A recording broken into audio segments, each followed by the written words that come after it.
Deve haver um lugar dentro do seu coração onde a paz brilhe mais que uma lembrança.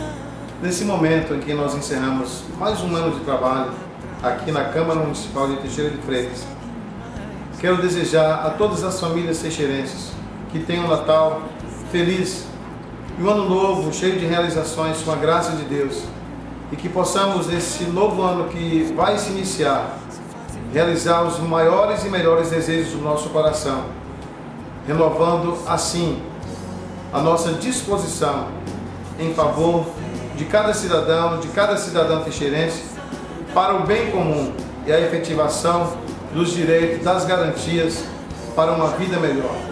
Feliz Natal e um feliz Ano Novo. Da vida e fazer a terra inteira feliz.